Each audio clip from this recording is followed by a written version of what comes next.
Opa, a galera tá chegando aqui já. Pastor Edson Mariano já tá com a gente.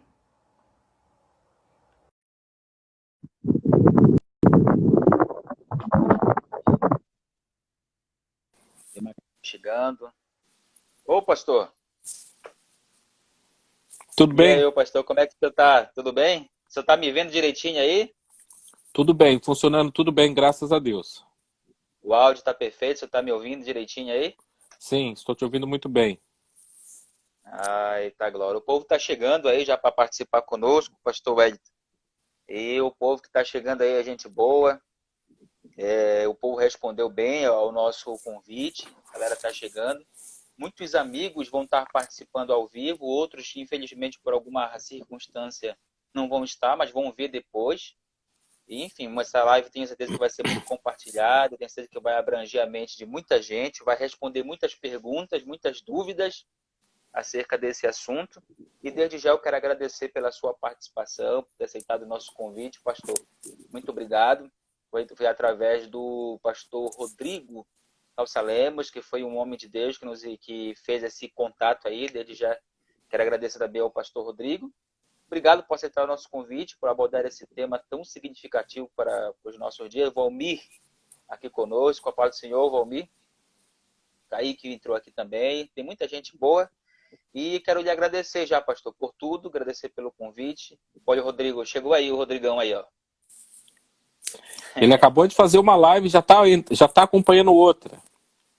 É isso aí, o Rodrigo é insaciável na questão do conhecimento. Um abraço, Rodrigo, um abraço, Kaique. Meu amigo pastor, dando continuidade, quero ser grato pela sua vida, grato pelo estar nosso convite. Tenho certeza que vamos aprender muito com o Senhor. Hoje eu me coloco na condição de aluno aqui também para aprender. Eu estava conversando com um amigo, eu falei, quando o mestre começa a falar, o pregador senta para ouvir. Então hoje vamos estar ouvindo, aprendendo com o senhor sobre esse tema. E eu quero, antes de começarmos, eu quero dar a oportunidade para o senhor se apresentar. Quem é o pastor William, o Elton Mariano? Quem é o pastor? Onde se congrega? Está morando no Canadá? E, enfim, pastor, eu quero dar essa oportunidade para o senhor se apresentar para essa gente boa que está chegando aí, que vai entrar depois. Amém, graças a Deus. Como você já mencionou aí, o meu nome é Wellington Mariano. Eu sou natural de São Paulo. Residi até 4 anos atrás na cidade de Itapecerica da Serra, Grande São Paulo. E foi nessa cidade que eu cresci e naturalmente desenvolvi o meu ministério na Assembleia de Deus de São Paulo. E eu passei naturalmente por todas aquelas fases que geralmente se passa dentro da Assembleia de Deus, até eu ser consagrado ao pastor. Sim, E meu pai, ele sim. foi superintendente da escola dominical por 30 anos, e a partir daí veio o meu desejo de estudar, que eu estudava com ele, ele também lecionava no seminário teológico da nossa igreja, e com o tempo Deus deu a graça para que eu aprendesse a língua inglesa, e eu passei a aliar, no caso, o conhecimento da língua inglesa para ter acesso a muitos materiais em língua inglesa e naturalmente poder ter, ter acesso a muita informação e aprofundar o conhecimento de coisas que, infelizmente, o mercado editorial brasileiro não apresenta. E nisso eu traduzi algumas obras, né, na área de soteriologia arminiana, para várias editoras. Eu traduzi muitos livros para a editora Reflexão, mas também tem livros sobre arminianismo publicado pela Sal Cultural, livros sobre arminianismo publicado pela editora Carisma, livro sobre arminianismo publicado pela editora Upbooks, e atualmente eu tenho trabalhado na editora Palavra Fiel. Isso, você está apresentando Uhum. aí. Esse livro, né, o que é teologia Uhum. arminiana, foi Uhum. um livro que eu escrevi para explicar de uma maneira simples, clara, direta, mas sem ser superficial, o que é o arminianismo. E esse livro abriu uma série para vários outros temas dentro da teologia arminiana, chamado Coleção Arminianismo, dentre os quais vários outros pastores, teólogos também escreveram sobre questões relacionadas ao arminianismo. E no momento eu Tá? estou residindo no Canadá, e eu vim aqui para fazer o mestrado, que eu concluí em 2018, o mestrado que a minha especialização foi na área de teologia histórica. Eu fiz mestrado na Universidade McMaster, que fica na cidade de Hamilton, que fica na província. Eles falam província, no Brasil seria equivalente ao estado de Ontário, e eu estou aqui desde agosto de 2016, e eu também estou servindo a Deus como pastor de uma igreja Assembleia de Deus aqui no Canadá, uma igreja bilíngue que começou fundada por irmãos pentecostais portugueses, e por esse motivo a igreja ainda tem cultos, né, em língua portuguesa, do qual eu ministro e prego e ensino, e também como pastor assistente da igreja de fala inglesa aqui na cidade de Hamilton. Sim. Então, esse é o pastor Wellington Mariano, que vai estar conosco. Eu vou desativar aqui os comentários só um momento para poder melhorar a questão da internet, da conexão. E logo depois a gente vai estar voltando com os comentários. A gente está respondendo algumas perguntas aqui. Então eu vou estar só desativando por isso, viu, amigos? Então, para a gente dar início aqui para ficar melhor a questão da internet. Pastor Wellington, então a gente vai dar início de forma introdutória nesse assunto, que é um assunto bastante polêmico em alguns aspectos para muita gente, né? É um assunto melindroso, é um assunto que chama atenção. Inclusive, são dois assuntos que muito mencionado aqui no nosso perfil, pedido, né? A questão da teologia pentecostal clássica e a questão do arminianismo, nessa questão do Sínodo de Dort. Foi quando eu disse que eu ia propor esse tema, muita gente ficou feliz, muita gente respondeu de forma positiva. Enfim, nessa parte introdutória, pastor, essa questão da perspectiva histórica da teologia arminiana, muita gente tem mais familiaridade com a questão teológica da teologia arminiana.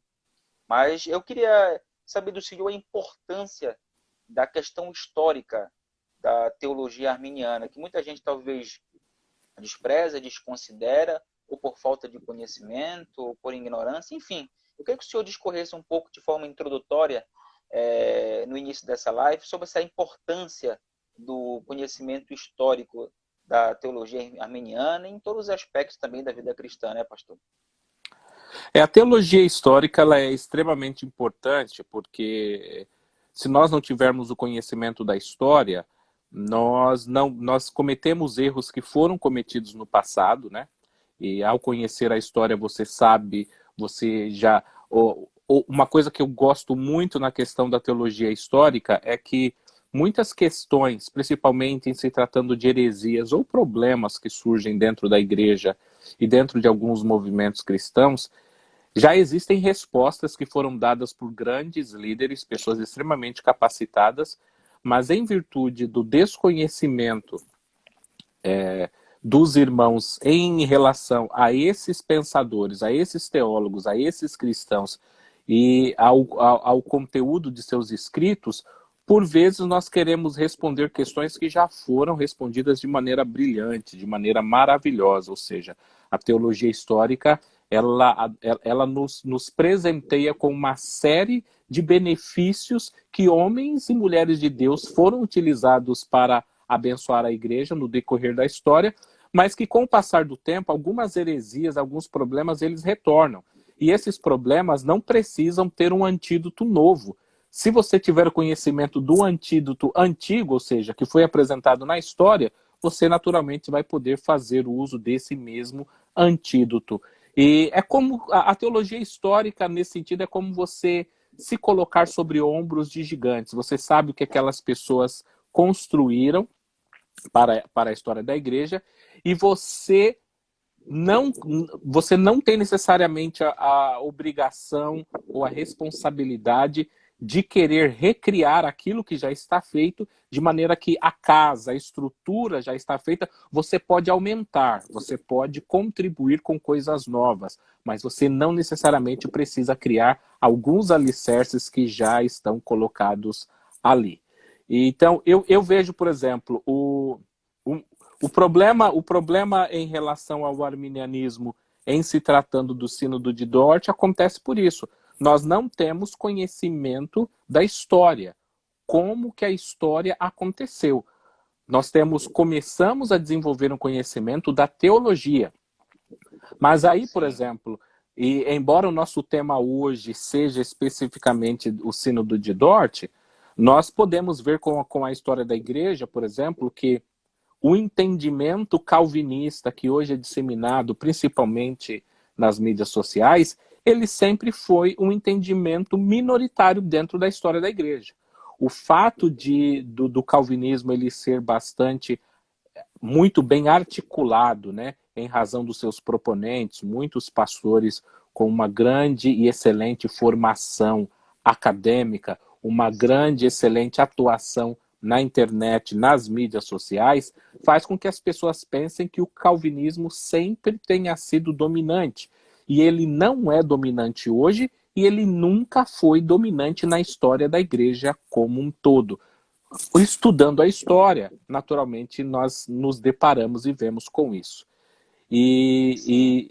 Eu gostaria de deixar claro que, naturalmente, que os calvinistas que estiverem assistindo ou que vierem assistir no futuro, às vezes algumas pessoas comentam, né, em alguns vídeos dizendo: ah, mas o Wellington, por ele ser arminiano, eu acredito, numa expressão bem popular, né, ele está puxando sardinha para o lado dele. Sim. Em se tratando de história, não dá para fazer isso. Você pode tentar manipular a história, mas a história é isso. Por exemplo, eu não tenho como mudar o fato de que o Brasil foi colonizado por Portugal.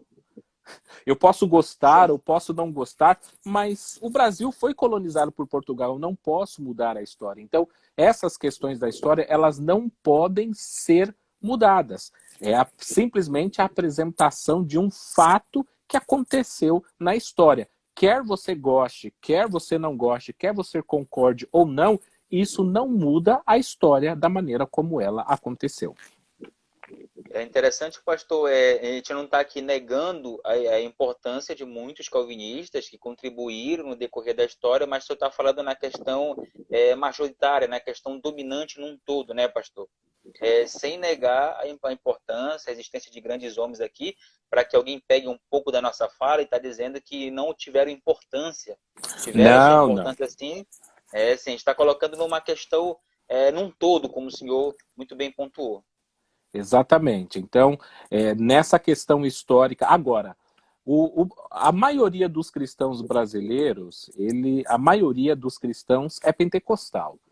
E o pentecostalismo, ele traz muitos benefícios, mas o pentecostalismo também traz alguns, eu não sei se vou colocar assim, alguns malefícios. Quais são? Estou falando agora como um próprio pentecostal dentro dessa tradição. O pentecostalismo, no geral, ele não tem uma forte visão do estudo histórico, por exemplo. Nós vamos ver que, por exemplo, que as Assembleias de Deus adotaram uma espécie de uma declaração de fé agora, mas se nós olharmos pela história, nós vamos ver que desde o movimento arminiano lá na Holanda, com o decorrer de todo o movimento pentecostal nunca gostou de declarações de fé ou confissões. Por exemplo, você conhece alguma confissão pentecostal? Falar, eu vou estudar a confissão pentecostal. Não existe. E isso por quê? Mais recente agora, né? Mais recente que houve a declaração, né? Exatamente. Embora ela venha sendo construída no decorrer dos anos, mas de forma muito clara, publicada, organizada, foi exatamente há pouco tempo, né? Sim, porque, agora, veja, com isso nós não queremos dizer que não existem pontos confessionais que os pentecostais ou assembleianos defendam. Sim. Mas isso não é apresentado, articulado de uma maneira clara através de escritos, ou seja, que os assembleianos sempre defenderam, ou, por exemplo, o fato de que Jesus morreu por todo e cada um dos homens, isso está claro na história, mas nunca houve um documento, confissão, nesse sentido, que deixasse aquilo claro. Ou se existe um documento que fala de um tema, depois um outro documento de outro tema, mas nunca uma espécie de um desenvolvimento, como se fosse uma espécie de uma teologia sistemática daquilo que tal corrente teológica defende. E isso Isso levou, por exemplo, com que até mesmo muitos assembleanos, muitos pentecostais, no início, por exemplo, eu lembro que no ano de 2013, 2012, 13, 14, alguns grandes nomes do pentecostalismo brasileiro se diziam não ser arminianos, porque eles não sabiam historicamente o que era o arminianismo. Ou Sim, seja, sim. o desconhecimento histórico do arminianismo era tamanho que mesmo aqueles líderes dentro de um movimento que tem uma herança, uma escola arminiana, eles desconheciam, por exemplo, a publicação de teologias sistemáticas dentro da Assembleia de Deus, que embora defendessem tudo o que o arminianismo defende, falavam que não eram arminianos. E isso por quê? Falta de um conhecimento histórico. Sim. É tudo, né, a questão arminiana, o senhor pode me corrigir, da Assembleia de Deus, é na questão soteriológica, né, pastor, que o senhor está abordando, né? Exatamente, na questão que mais se discute hoje, a questão da salvação, né? Então, Sim, todos esses pontos, por exemplo, a Assembleia de Deus sempre defendeu os pontos principais, que a graça de Deus pode ser resistida, a igreja, por exemplo, a Assembleia de Deus sempre defendeu a possibilidade de apostasia. Você pega a Bíblia de estudo, você pega sim. principalmente a carta aos Hebreus, por exemplo, que trata dessas questões, né, da apostasia, você vai ver que as notas de estudo sempre apontaram para essa visão, mas nunca se utilizaram um termo ou rótulo arminiano. Por quê? Sim, Porque não havia e não há, estamos começando a resgatar agora um conhecimento histórico. E aqui, se você me permite, eu quero dizer que embora muitos falem da teologia, e eu amo teologia, a teologia é muito importante, teologia aqui no sentido de exegese, interpretação de texto, o, o movimento arminiano no Brasil deve muito à teologia histórica. E eu vou explicar sim, rapidamente o porquê. sim. Se, por exemplo, quando o Roger Olson lançou a obra dele, Teologia Arminiana, Mitos e Realidades, ele mesmo escreveu no livro dele que os calvinistas queriam alguém para dialogar e tinham dificuldade de encontrar um nome. E o nome que sempre era mencionado era o nome de Roger Olson. Agora veja, o Roger Olson, ele é um doutor, mas ele não é um doutor na área de exegese, mas ele é um doutor da área de teologia histórica. Se nós olharmos hoje, talvez o principal é, produtor e disseminador de ideias arminianas, que é o Dr. Keith Stanley, ele também é da área de teologia histórica. Ele, por exemplo, que é um dos autores, ele é o coautor da obra Jacó Armínio, Teólogo da Graça. Ele também é autor da obra lançada pela editora Reflexão, que fala sobre a perseverança dos santos. Se nós olharmos, por exemplo, a belíssima tradução feita pelo Stephen Gumter, doutor também, que fez a tradução a partir do original da obra Declaração de Sentimentos de Jacó Armínio, ele também é da área de teologia histórica. Com isso, eu não quero dizer que os arminianos não tenham grandes nomes de peso na área de exegese. Sim. Mas a teologia histórica, por ser histórica, quem estuda a história, ele aprende a que corrente teológica ele pertence. E esses arminianos conhecem a história e sabem que eles fazem parte dessa linha teológica chamada arminianismo. Então, eles adotam o rótulo. Ao passo que alguns exegetas, embora eles defendam tudo que o arminianismo defende, eles não necessariamente usam ou utilizam o rótulo arminiano, o que confunde muitas pessoas achando que tais homens não são, por exemplo, de linha arminiana. É interessante, pastor Edson, que esse processo está em construção, né? Esse processo está em construção, já melhorou muito, voltou a se pensar nessa questão histórica. A história tem sido reconstruída aí também, né? A questão do pentecostalismo. Muitas coisas foram ocultadas no decorrer da história, muitos movimentos pentecostais foram ocultados, e hoje é uma reconstrução. Conversando com o pastor César Moisés, ele até cita o livro do Alistair McGrath, acho que é dele, aquele Revolução Protestante, e ele Sim. cita alguns pontos dessa reconstrução da história, eu acho interessante. Agora, só pontuando aqui, pastor Wellington, para alguns pentecostais que chegaram aqui, pode estar pensando, ele está querendo colocar a doutrina arminiana como a base central do pentecostalismo. Está pontuando aqui, para quem está chegando aqui, na questão soteriológica, né? Porque a gente não está negando a doutrina basilar da teologia pentecostal, batismo com o Espírito Santo, enfim, está tocando no assunto na questão soteriológica, né, pastor Ed? Para esse povo que está chegando aí, não pegar na metade aí e dizer, olha, o pastor Ed falou que, que a base central do pentecostalismo é a teologia arminiana, e pontuando aqui, questão soteriológica, em muitos pontos, realmente a Assembleia de Deus, movimento pentecostal adere, a questão da salvação, a questão do livre-arbítrio, a eleição pela presciência, né, pastor? Exatamente, e a teologia histórica faz isso. Por exemplo, embora os pentecostais defendessem a ideia de depravação total, por exemplo, essa ideia não era tão bem desenvolvida quanto ela é desenvolvida por outros grandes escritores, por exemplo, arminianos, ou como John Wesley, ou como Jacó Arminio, ou até mesmo anteriores a ele. Nesse sentido, aí é que entra a questão histórica. Os pentecostais que contribuíram e contribuem muito, por exemplo, com esse entendimento da doutrina do Espírito Santo, eles não precisam reinventar a questão da soteriologia, porque a soteriologia já está definida, já está, sabe, com toda a sua base pronta. E nessas áreas, o que eu vejo é o seguinte: no pentecostalismo, há-se um entendimento muito melhor de questões relacionadas ao Espírito Santo do que em relação à soteriologia. Mas isso também se explica pelo seguinte ponto. Por muito tempo, como eu disse aqui no começo, que o calvinismo nunca foi majoritário na história da igreja, e isso aconteceu também no Brasil, ou seja, no Brasil, o movimento, os defensores do calvinismo, eles não eram expressivos durante a história, de maneira que os pentecostais não tinham necessidade, vamos por assim dizer, de se autoproclamarem como arminianos. Somente a partir do momento em que houve um aumento de calvinistas e que começou-se a apresentar um entendimento diferente do que por exemplo, os pentecostais sempre aprenderam, que é aí que nasce a necessidade dentro, por exemplo, do pentecostalismo brasileiro, de se buscar o que eu sou. Porque eles olhavam e falavam assim, olha, eu não acredito nisso, o meu pastor nunca utilizou o rótulo arminiano ou remonstrante,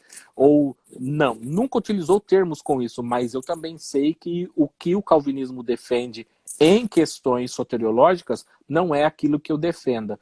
Então muitos pentecostais se viram como se uma espécie de filho sem pai. Eu tenho uma teologia, mas ela pertence a qual escola teológica em se tratando de soteriologia? Da onde que eu venho? Que grupo que eu pertenço? E a teologia histórica deu esse nome e falou, vocês pertencem a essa escola. O fato histórico não tem como mudar, né, pastor? Exatamente, exatamente. Os documentos, ainda que simples e poucos se comparado com outras tradições cristãs, os documentos assembleianos historicamente sempre mostraram, pontuaram, que em questão soteriológica ele sempre defendeu o que o arminianismo como um todo defende. Pastor Edito, é interessante pontuar essa questão do sino de Dort, voltando aqui para a questão do nosso tema central. Sim. É interessante que esse é um tema pouco falado, né, pastor? Eu tenho notado que é um tema pouco, assim, pouco falado no quesito da importância que ele tem no contexto histórico, tanto em obras como em palestra. O que seria, talvez, essa razão de ser assim, pouco falado, pouco tocado, pouco trabalhado, tanto na literatura como na questão da palestra, da pregação, enfim. Seria por ser um assunto muito minucioso, por ser um assunto muito melindroso, por ser um assunto muito polêmico, ou até mesmo por falta de recursos relacionados a obras literárias, as fontes literárias no Brasil? Eu acho que o que você apresentou responde, no geral, assim, é um pouquinho de tudo isso. É um pouquinho de tudo isso. Então, primeiro, se nós estivermos falando isso em relação aos pentecostais brasileiros, nós veremos que os pastores, os líderes pentecostais, eles não têm uma formação teológica ou acadêmica mais formal. Então, Veja que, em se tratando de história, você estuda a história do movimento pentecostal, que basicamente vai até a Rua Azusa, né, 1906, e a partir daí de 1906 você conheceu a história da Assembleia de Deus. Mesmo os movimentos anteriores, que no caso foram o movimento de santidade, o surgimento do movimento metodista, tudo isso praticamente é desconhecido dentro da Assembleia de Deus. Então, o movimento pentecostal, por ser novo, por ser um movimento com pouco mais de 100 anos, ele estuda a história só até 100 anos. Ele não, para ele, teoricamente, parece que não é interessante ele estudar o que veio anterior a ele, já que o movimento só tem 100 anos. Mas aí nós vamos ver que o movimento pentecostal, no que diz respeito ao entendimento do Espírito Santo, tem 100 anos. Agora, o entendimento pentecostal na área de soteriologia, aí ele é muito anterior à Rua Azusa, por exemplo. Sim. Até porque, né, é um dos fatores que nós herdamos da questão do metodismo, né? De John Wesley era bem definido nessa questão, né? Soteriologia arminiana, né? Então, eu escrevi isso em um artigo que foi publicado numa obra organizada pelo irmão Vinícius Couto, exatamente isso. Se eu puder resumir a ideia central do meu artigo, ela é essa, é que o arminianismo, embora ele já existisse antes de Armínio, mas as ideias são chamadas de arminianismo por causa de Armínio. Nesse sentido, o arminianismo ele é forte na Holanda, ou nasce na Holanda. Mas o arminianismo que vai chegar aqui no Brasil é o arminianismo inglês, ou seja, é o arminianismo influenciado por João Wesley. Então, é o arminianismo do metodismo, que estava vigente dentro da igreja anglicana. Então, quando a gente fala de Armínio, nós bebemos e somos muito mais influenciados pelo arminianismo de Wesley do que, de fato, o arminianismo de Armínio. E isso por vários motivos. Primeiro, porque o arminianismo de Armínio é muito mais antigo que o de Wesley, ou seja, quanto mais antigo, mais difícil para você estudar. Segundo, o brasileiro tem muito mais facilidade em ler e estudar obras em inglês, ou seja, as obras de Wesley estão em inglês, tem uma dificuldade maior em se ler obras que foram escritas em holandês ou em latim, que no caso eram as línguas oficiais do arminianismo, quando o arminianismo surge nos séculos, metade do século XVI, início do século XVII. É interessante que o pastor Narciso está conosco aqui, ele comentou antes que quando o senhor falou sobre o interesse em estudar inglês para poder conhecer um pouco mais de obras que não foram publicadas no Brasil, essa é uma das razões que o senhor citou, né? No caso, pontuou, que talvez fosse um assunto não muito tocado pela ausência de obras publicadas no Brasil voltado a esse assunto. E o pastor Narciso falou, conhecer as outras línguas, que até pontuou uma questão aí, conhece as pérolas, né? Como a ser usado entre pregadores. E talvez essa seja a razão de muita gente não tocar nesse assunto, ou até mesmo pelas obras que não foram publicadas. Eu já vi o senhor falar em outras lives, se foi no YouTube, no podcast, não estou lembrado. O senhor falou que tem algumas fontes literárias, inclusive o senhor vai mostrar no final da live para nós aí, que não foram publicadas no Brasil, né, pastor? Talvez essa também é uma das razões, né? Sim, essa é uma das razões, porque nós temos poucas editoras confessionais arminianas no Brasil, e as poucas que tem, elas acabaram entrando num nicho, né? Então, elas estavam muito mais preocupadas em produzir uma obra que vende, ou seja, que lucra, do que necessariamente uma obra que divulga e apresenta o nosso entendimento, por exemplo, soteriológico. E graças a Deus que isso começou a mudar, mas nós temos ainda muita coisa pela frente a fazer. Sim. E pastor, a gente entrando aqui já no assunto do sínodo, eu acho interessante vou até uma anotação aqui, a questão política da época holandesa, a questão socioeconômica. Eu acho que é interessante pontuar aqui, antes de nós entrarmos bem na questão do sínodo, mesmo do acontecimento, qual era o contexto político, social. Muitos historiadores colocam uma crise que a Holanda vivia naquela época, que os países ali europeus viviam naquela época, e contribuíram de alguma forma e influenciaram de alguma forma a questão do sínodo? Eu queria que o senhor pontuasse aqui para os nossos seguidores que estão aqui, que talvez desconhecem um pouco a história do sínodo, ou se conhece e desconhece a questão introdutória. Fale um pouco sobre essa crise que havia no início do século XVII, né, pastor? É isso? É a crise econômica, Começa é a isso. crise política. É. Nós vamos ver, por exemplo, que, por exemplo, Houve até peste, né, pastor? Doenças, né, nessa época. Teve. O protestantismo, ele entra na Holanda, nós chamamos de Holanda, mas na época ela é chamada de Províncias Unidas. Essas Províncias Unidas eram um conglomerado de 17 províncias. Então, nós tínhamos 10 províncias que ficam hoje, o que aproximadamente corresponde à Bélgica e Luxemburgo, de fala francesa majoritariamente, e as 7 províncias que vieram dar aproximadamente hoje o que nós chamamos de Holanda, que falava o holandês e em algumas partes o flamingo. E essas 17 províncias, elas estavam unidas e elas acabaram caindo foram cuidadas, acabaram caindo nas mãos da Espanha.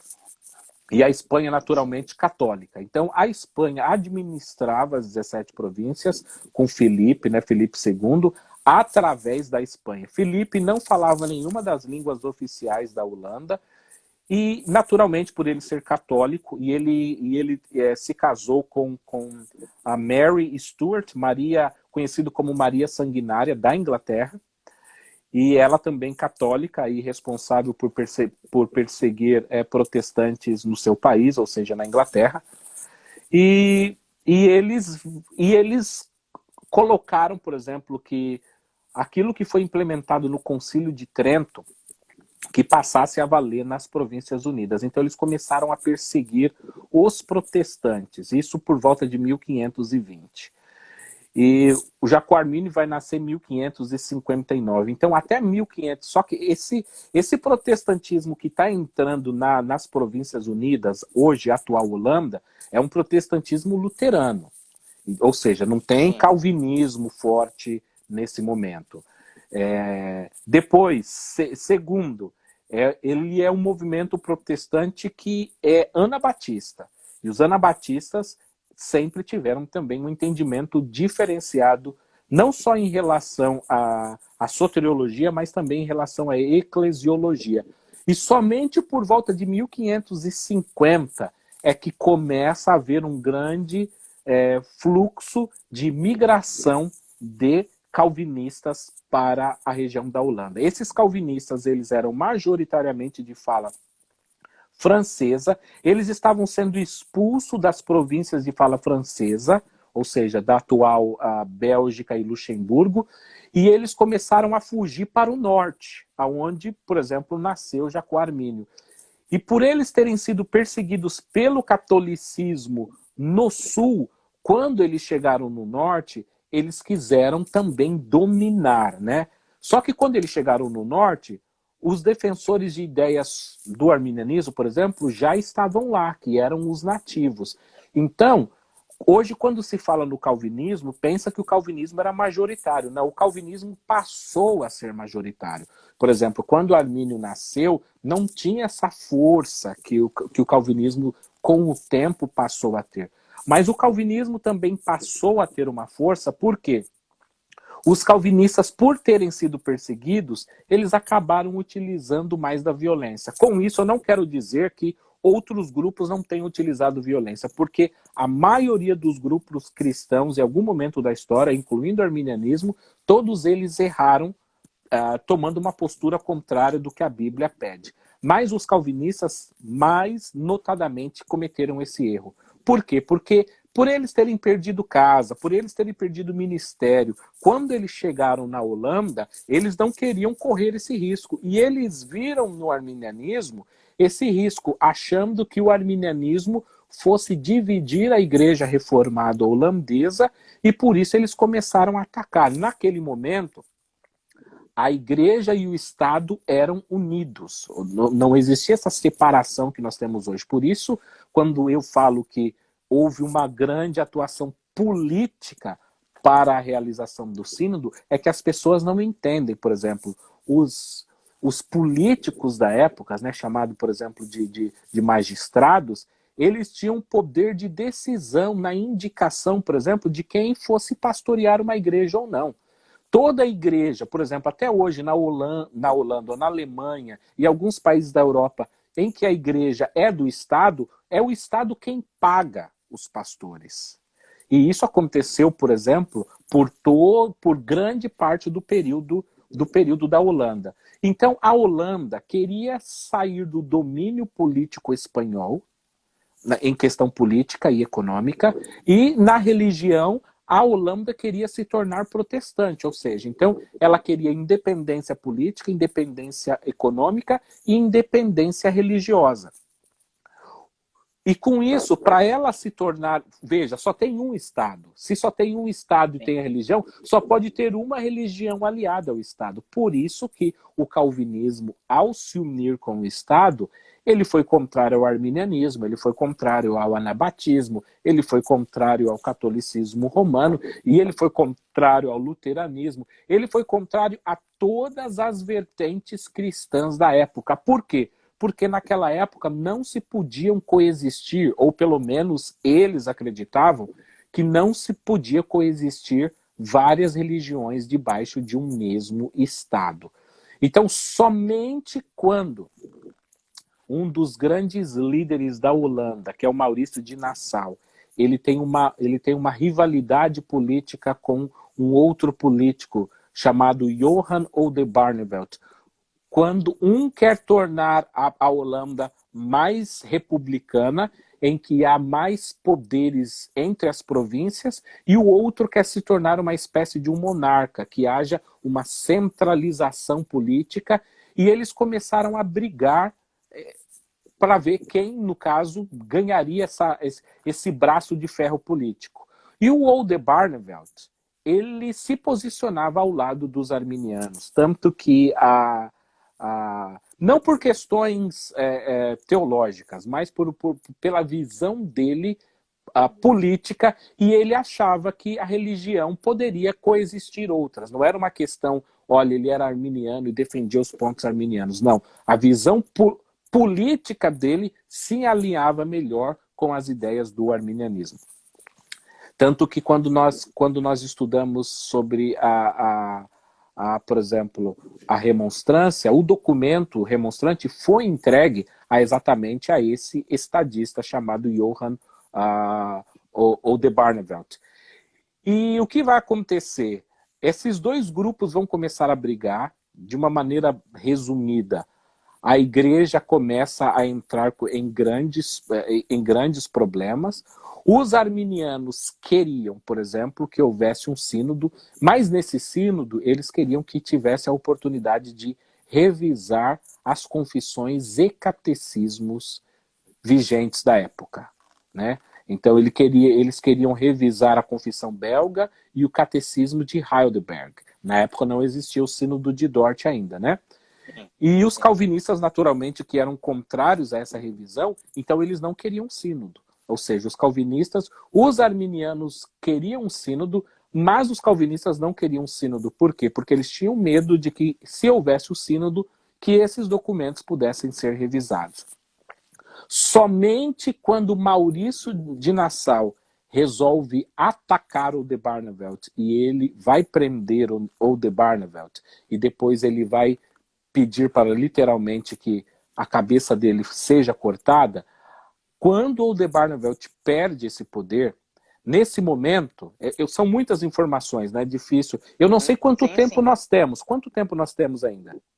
Pastor, a gente está com 40 minutos, mas fique à vontade, pastor. Fique à vontade. Bom. Fique à vontade. O senhor está entrando nessa questão aí, eu queria só pontuar uma coisa, talvez para o povo que está presente aqui, o senhor vai já entrar na questão do sínodo, né, nessa questão. O que seria, no caso, o sínodo de Dort, assim, de uma forma muito clara para o povo entender, compreender o que está nos assistindo? O sínodo de Dort, ele foi um sínodo político e religioso que precisava definir a questão da Holanda. A Holanda queria se ver livre da Igreja Católica. Então, ela ia se tornar protestante. Agora, que tipo de sim, protestantismo iria ser a Holanda? Iria ser luterano? Iria ser anabatista? Iria ser arminiano? Ou iria ser calvinista? Ou reformado, né? Dependendo de como as pessoas vão colocar.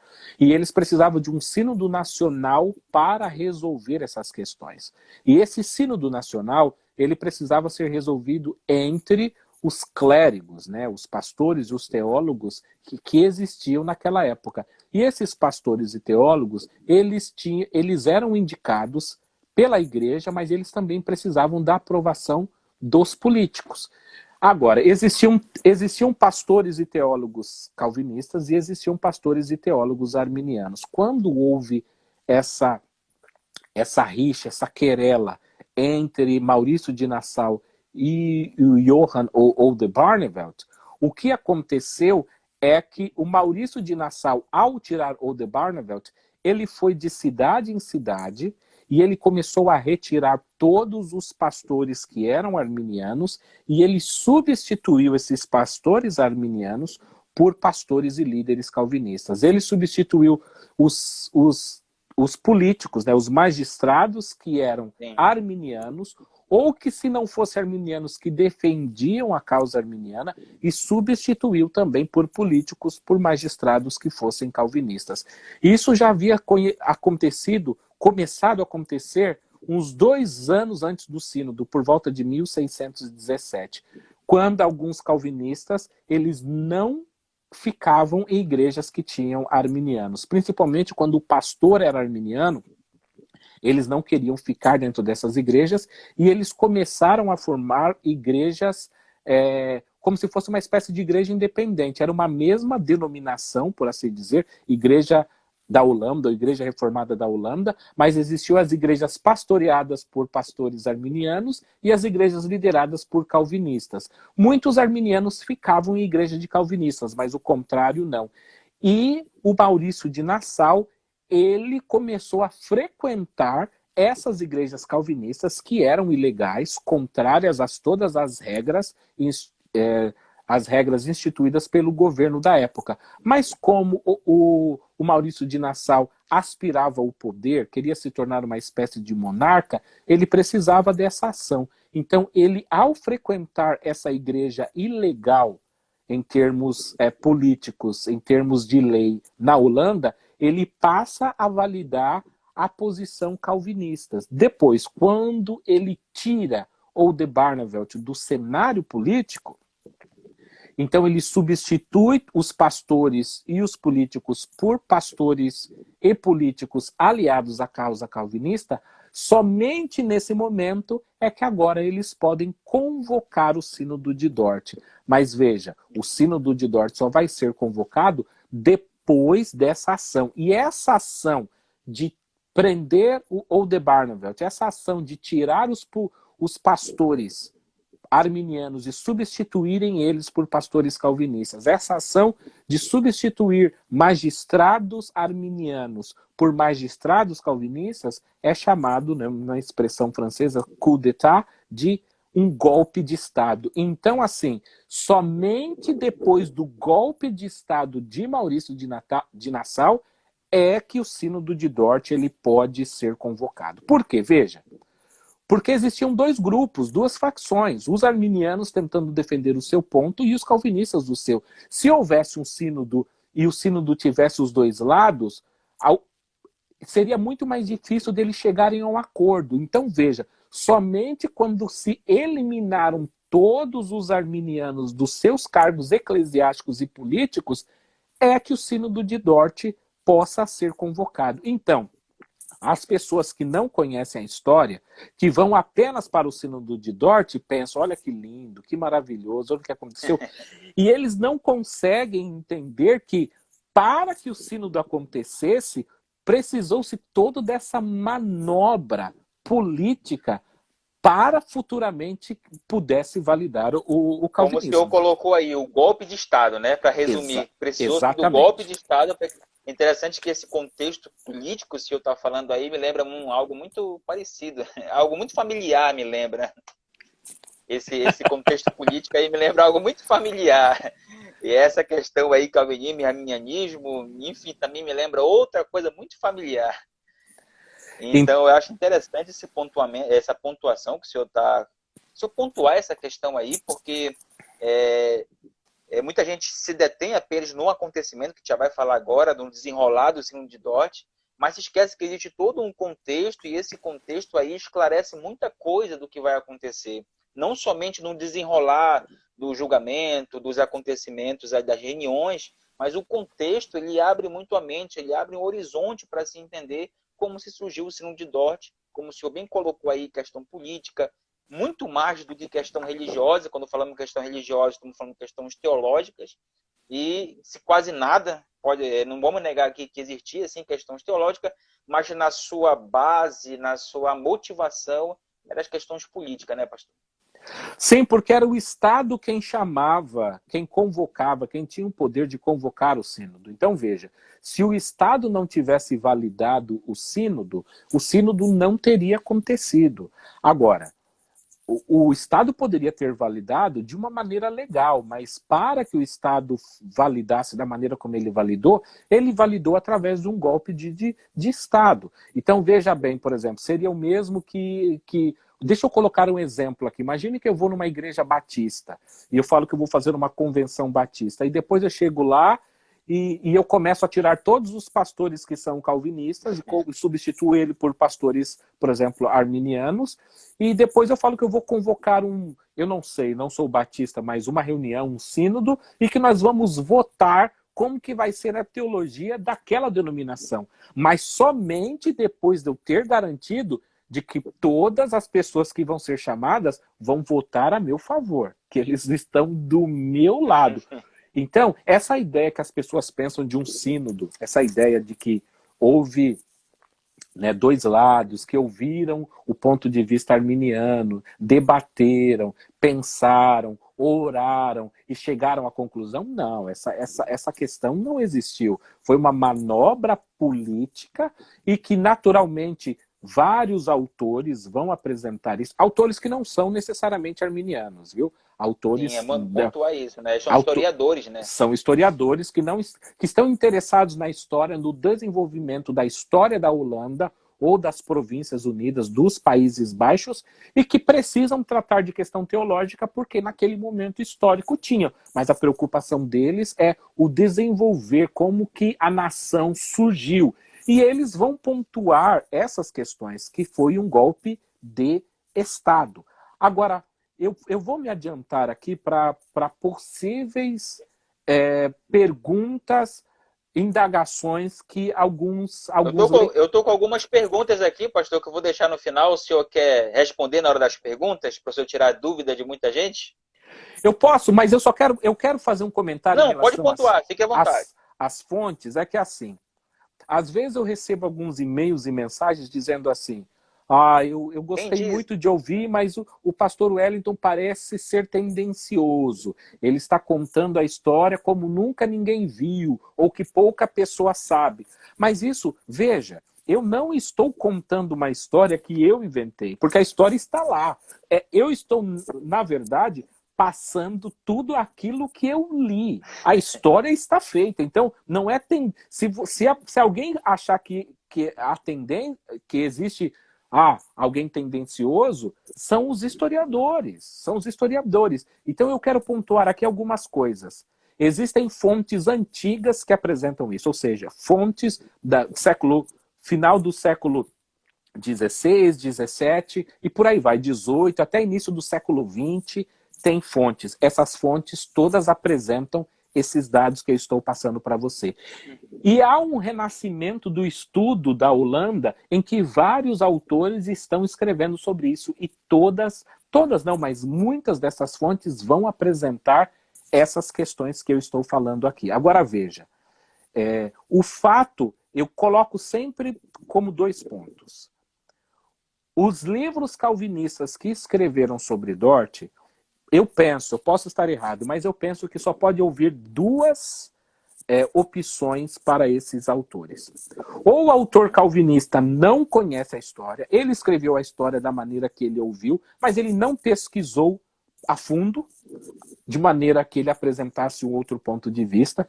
E se esse autor calvinista, que nunca apresentou esses dados, ele não pesquisou a fundo, isso depõe contra a pesquisa dele, porque a pesquisa dele não foi uma pesquisa boa, não foi uma pesquisa profunda. E isso, naturalmente, tira crédito daquela obra. Em segundo... Pastor, eu não sei se eu vou adiantar, só lhe cortando aqui, eu não sei se eu vou adiantar a apresentação do livro, mas alguém pode estar dizendo, como você falou, o pastor Wellington está dizendo algo novo, como o senhor falou. Mas como o senhor falou, o senhor está contando aquilo que o senhor leu com as suas fontes. Eu tenho perto do senhor aí algum livro que o senhor pode dizer assim, eu não estou falando de mim mesmo, eu estou falando da história. Eu já disse, eu tenho... Essa talvez seja a principal obra, né? A República Holandesa, deixa eu ver aqui, sua ascensão, grandeza e queda. Então, está estudando entre 1477 e 1806. Uma das maiores, se não a maior autoridade hoje em história da Holanda, que é o doutor Jonathan Israel. Então, o que eu estou falando aqui sobre o Sínodo de Dort, a expressão coup d'état, o golpe de Estado, está toda nesse livro. Então, eu estou falando, por exemplo, de obras que, infelizmente, ainda não foram publicadas no Brasil, como essa, por exemplo, que é a biografia do Hugo Grosso. Hugo Grosso, que é um dos maiores pensadores de toda a história, e que, até erroneamente, algumas pessoas da área do direito, porque ele é considerado como o fundador do direito internacional, algumas pessoas equivocadamente o apresentam como calvinista, porque eles olham para a Holanda da época e falam, a Holanda era calvinista, e não sabem que ele foi preso por ser arminiano. Então aqui vai falar da prisão dele antes de Dort, depois de Dort, todas essas questões estão aqui na vida dele. E a pessoa que eu disse para você que morreu literalmente, que é o Johan Oldenbarnevelt, está aqui, essa obra. Essa aqui é o volume 2, e aqui eu vou pegar o volume 1, que é uma das biografias. Então, eu fui atrás dessas biografias que são históricas. Veja, que essa obra é publicada pela Cambridge University Press. Depois nós temos uma outra obra publicada por uma grande editora, Abril, que é também dos Países Baixos, e nós temos aqui publicado pela Oxford. Então, nós estamos falando de só doutores, né, grandes doutores que escreveram essas obras, e nós estamos falando de obras que são utilizadas para as aulas de política, de geopolítica, de economia e de teologia em países de língua inglesa. São obras como essa que você vai estudar e que eu estou apresentando para essas pessoas. Mas voltando ao raciocínio... Sim. Aí o segundo ponto. O segundo ponto é o seguinte: ou se o calvinista que escreveu sobre Dort, ele pesquisou e encontrou essas fontes, mas ele resolveu omitir, porque naturalmente não era interessante para ele apresentar isso, que iria contra a sua posição teológica. E se ele fez isso, a pesquisa dele também perde validade. Então veja que, se o calvinista não escreveu sobre isso no seu livro, ou ele não escreveu por desconhecimento, e o desconhecimento invalida a obra, ou ele deixou de colocar por partidarismo, ou seja, por parcialidade. E isso também invalida a obra.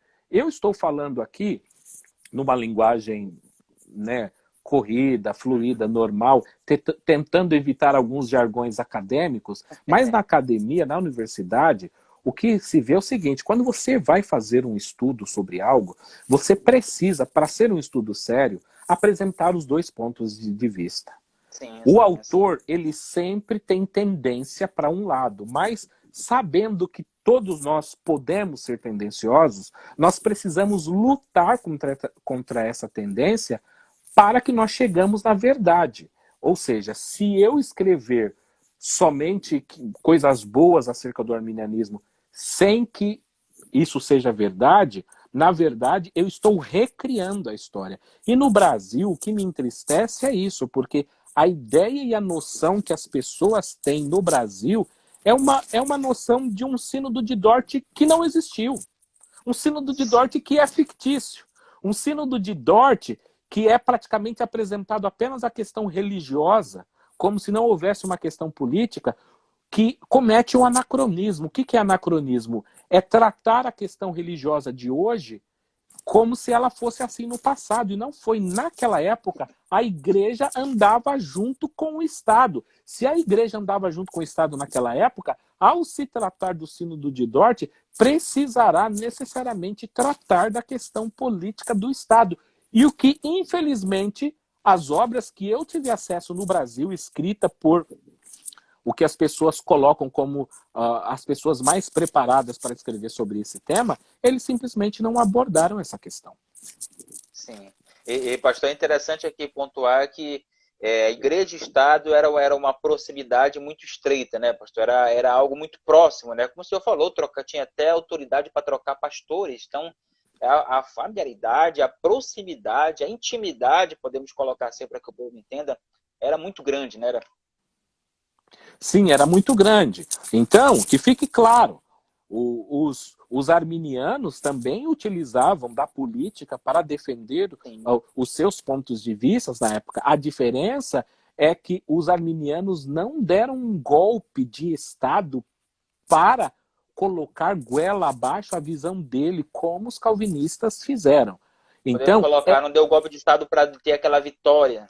exatamente. Então, agora veja que quando nós estamos falando dessa dicotomia calvinista e arminiano, dá-se a impressão que o problema era só com o arminianismo. Não.